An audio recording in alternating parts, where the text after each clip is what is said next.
President Yemi condemns the ambush and abduction of soldiers and civilians by Boko Haram, just as Nigerian army reaffirms commitment in the fight against terrorism. Plus, first batch of 480 Nigerian pilgrims to Saudi Arabia for 2017 Hajj exercise arrived Jeddah.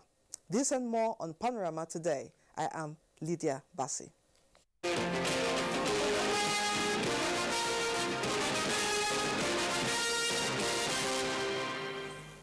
The first batch of 480 intending pilgrims from the FCT arrived in Medina, Saudi Arabia, Sunday evening.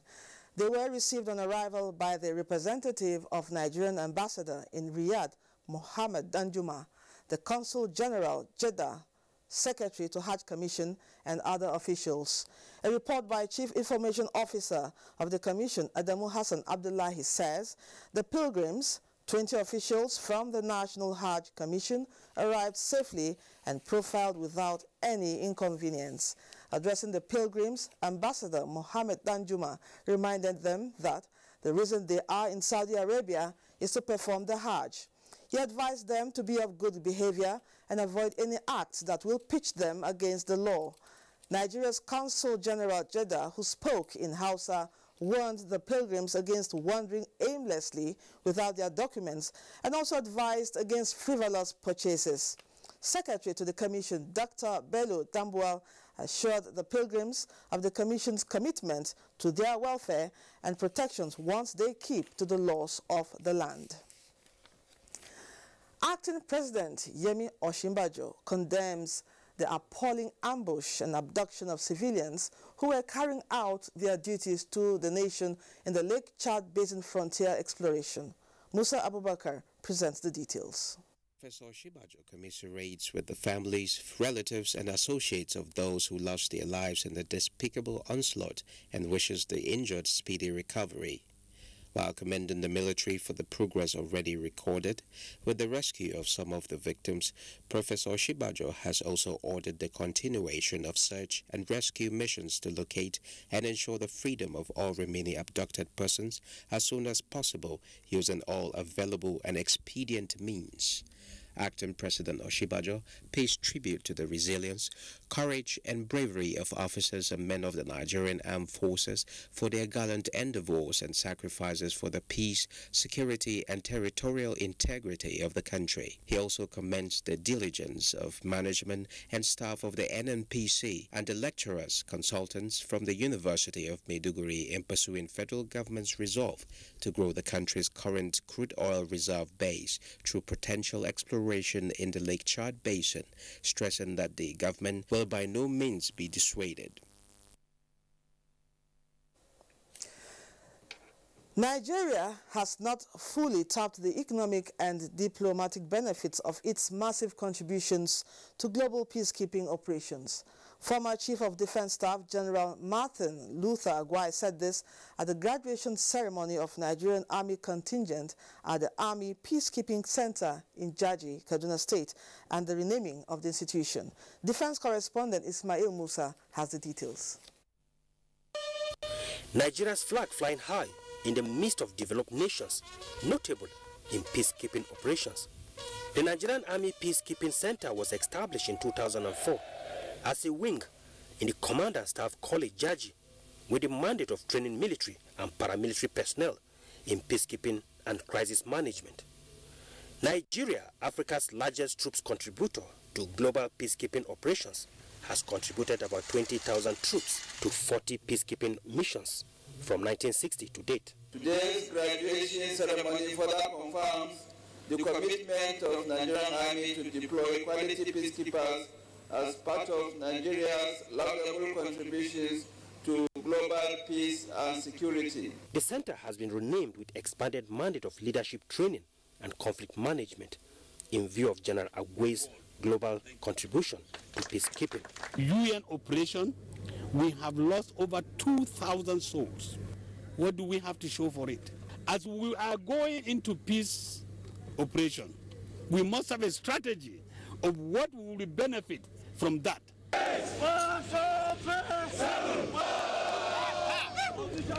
These 230 soldiers and officers, members of Company 2, Nigerian Army contingent, are set for immediate induction into the United Nations peacekeeping mission in Liberia. From Jaji, Kaduna State, Ismail Musa, NTA News. Chairman of the Northern Governors Forum and Governor of Borno State, Kashim Shettima, says there is no need for worry about the declaration of some northern youths asking a particular group of Nigerians to vacate the north. Governor Shettima made this known to newsmen shortly after meeting with the leadership of the Coalition of Northern Youths at the Borno State Governor's Lodge in Abuja. Saliu Abdullahi reports. This declaration by the Northern Youth Group asking Southeasterners residing in the north to leave by October this year has received mixed reactions from Nigerians who believe that the unity of the country is not negotiable. Arising from the recently concluded meeting of Northern Governors in Kaduna, Governor Kashim Shettima, as chairman, met with the group on behalf of the 19 governors. Deliberations was behind closed door. We have formed a common understanding on the challenges confronting us as a people, because a political problem needs a political solution. Criminalizing them, harassing them, intimidating them will not find solutions to our challenges. They hold us in the highest esteem. They have agreed to review their decision. We'll follow it up to its logical conclusion, and inshallah in the next couple of days we are going to get good news from them. Spokesperson of the group, Abdulaziz Suleiman, described the meeting as a bold step towards a peaceful resolution of issues at stake. This is the first time we are meeting publicly with any leader collectively. So we believe this is a major step, and we will go on with our consultations. The group is expected to make further consultations with other relevant organizations and interest groups with a view to have a virile, united and peaceful Nigeria. In Abuja, Salihu Abdullahi, NTA News. Spokesperson to the acting president, Laolu Akonde, says the Buhari administration will encourage young people with viable ideas, including those who apply their gifts and talents to promote the unity of the country. Mr. Akonde stated this when he received a Nigerian international classical artist based in the United States, Abiodun Koya. State House correspondent Jide Onifade reports. Ms. Abiodun Koya was on a courtesy call to the office of the acting president to present a new song, Lift Up Nigeria, composed towards the celebration of Nigeria's 57th Independence Day anniversary. Like the acting president has said over and over again, and the president, actually, it's important for us to continue to project, the unity of this country, that we are better when we are together. The strength of Nigeria is in its diversity. That is why our office is supporting your project to promote this song, especially around Independence anniversary.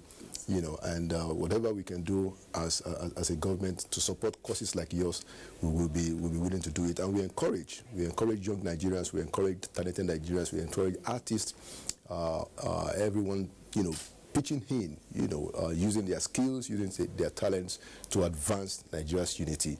In her response, Ms. Koya says she hoped that our song would give Nigerians hope. We are the giant of Africa. We are the trendsetters in everything: fashion, business, politics, whatever it is. They look up to us. So let us appreciate what we have. She said despite traveling to many countries of the world, she is still moored to her cultural backgrounds in Nigeria, which have had great impact on her act.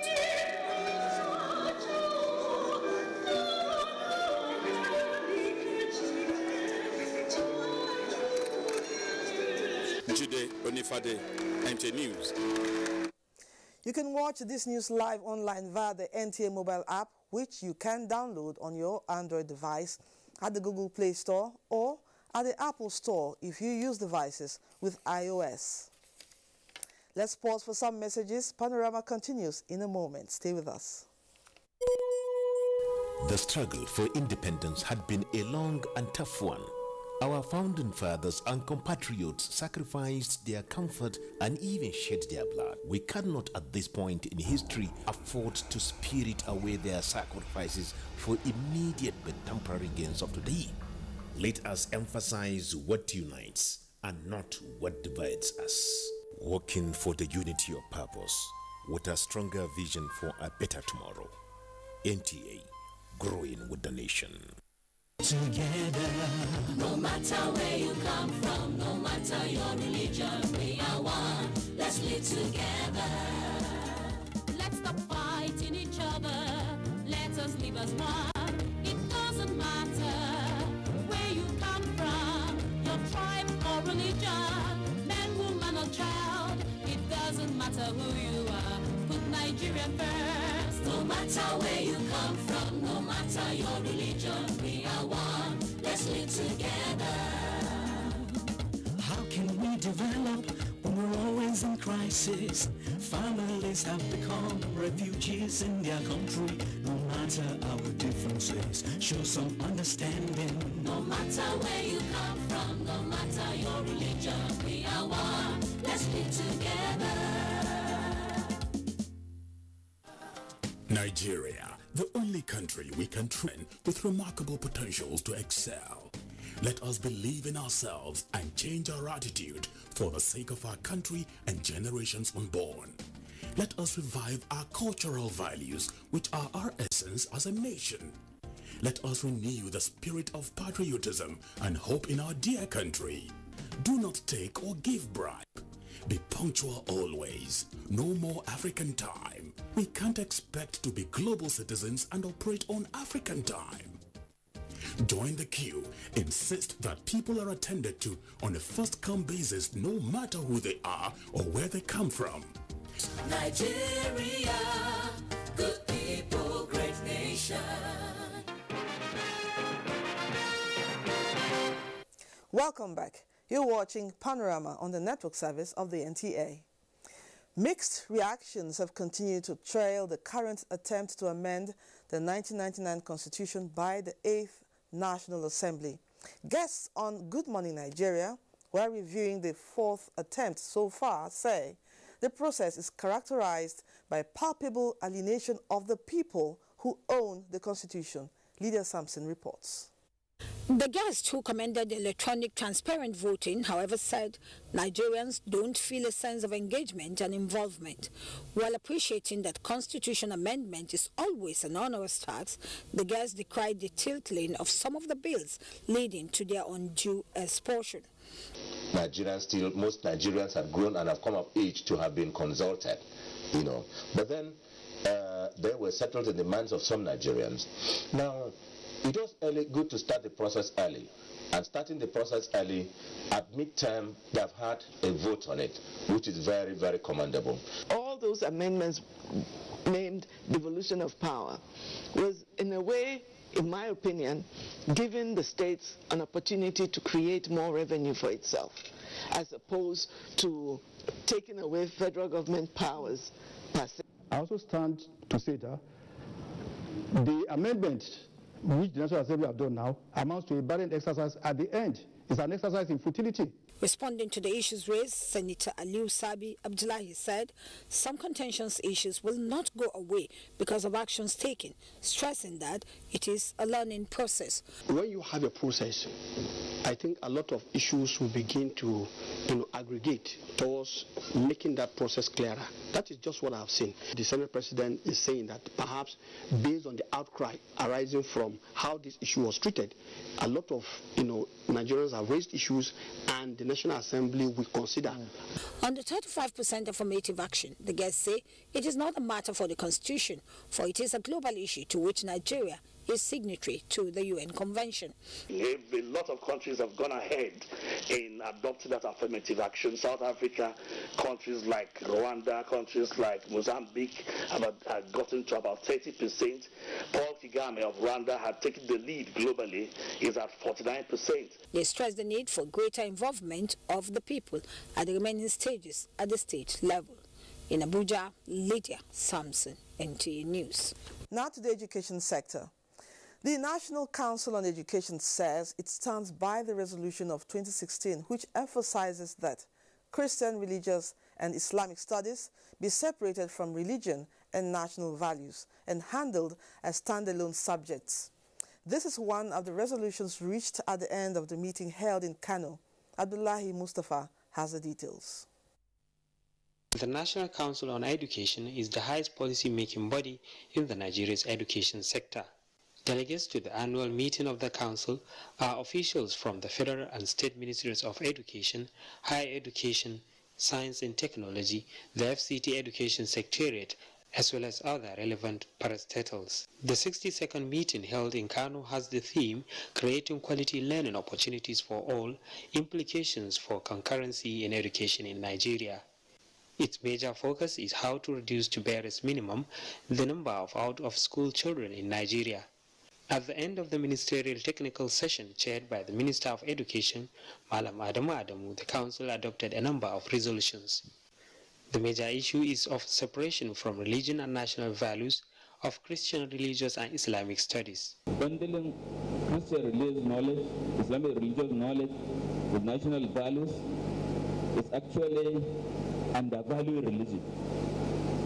And I directed or I requested, and the National Council of Education accepted with me that this policy is cancelled.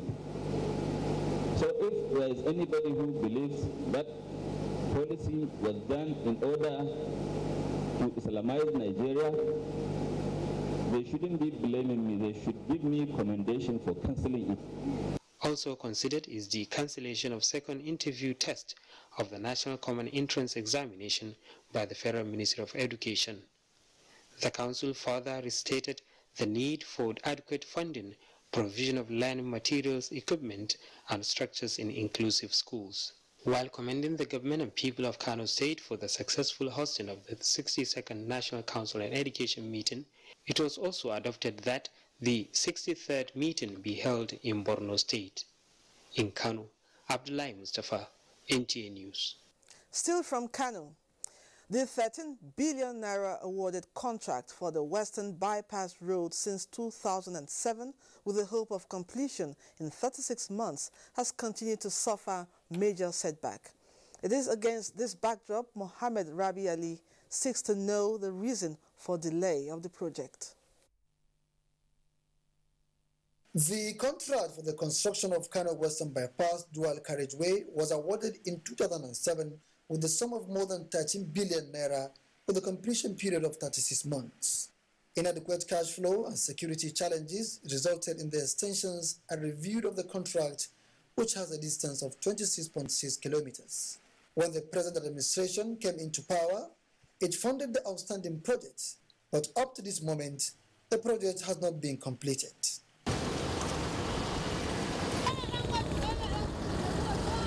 This is Bridge 2, 9 kilometers of Kano Western Bypass, where the construction work stops. But the question is, what brings the slow pace of this project? The contractor only suspended work. Unfortunately, this contractor has not been performing on site as expected. That's why we are recording slow progress of work. The Federal Controller further says developers along the site projects also contributed to the slow pace. People have commenced building close to the road. We have written to them, we have marked their properties. We have also reached out to the Deployment Control Agency of Kano State, that is Kanugda, to come and do their statutory function. Representative of the contracting firm speaks. Before the rain season, we were working on the approach of kilometer 9, where you have seen the railway bridge, and we have made the approach with the earth moving. Now, because of rain season, we stopped the earth moving, and we jump to the second stage, which it is piling for bridge number 4. Is down there. Even you cannot go with normal vehicle there, but we are right now working there with piling for preparing of the next bridge. He therefore assured people of Kano and motorists plying the road of timely completion of the project. From Kano, Muhammad Rabiu Ali, NTA News. Away from Kano now. As the world celebrates the Day Against Human Trafficking, individuals and groups have been advised to work towards eradicating the scourge in Nigeria, Africa, and the whole world at large. Basi Taipang in this special report takes a look at the effect of human trafficking and the efforts at eradicating the menace. Trafficking in persons, which is recognized as a serious violation of human rights, has grown to become a widespread and profitable transnational organized crime. The scale of the scourge, according to WHO, indicates that at least 3 million people globally are in situations of forced labor as a result of trafficking. This event provides a platform for all stakeholders to continue their human trafficking conversation, appraise the effectiveness of our joint efforts to stem the tide of human trafficking. With all this awareness creation that we are doing, people still want to venture. They still want to go. And many today, every day they die in the Mediterranean Sea. In Nigeria, several fora to mark the day brainstormed on the effects of the scourge and the way forward.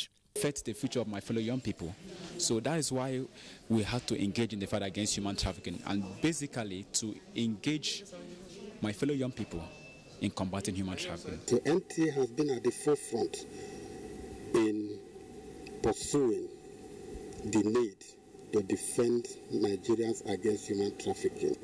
We cannot relent until we achieve the purpose. They stress the need for the Economic Community of West African States, ECOWAS, and the Economic Community of Central African States to come together as a matter of urgency to review the 2006 Plan of Action to stop the increasing flow of irregular migration from West and Central Africa. Basi Taipang, NTA News. Sports is next. Nigerians are the third Lagos International Badminton Classic